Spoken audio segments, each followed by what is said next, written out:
Ayan. Si Paulo Salditos. Kumpare ko yan. Ayan, si paring Paulo Salditos ang sasala ngayon para dito sa 20,000 pesos na ipapamine natin ngayon. Ayan. Tingnan natin. Teka lang.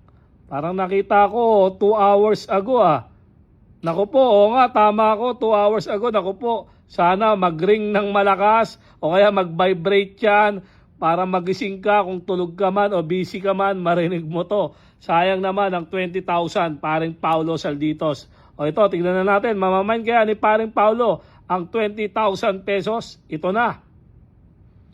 10, 9, 8, 7, 6, 5, 4, 3, 2, 1. Ako po, sayang naman paring Paulo, hindi nag-delivered, hindi siya online. Aray ko po. O maya-maya, mag-i-scroll ako, may dalawang 20,000 pa tayong ipamimigay.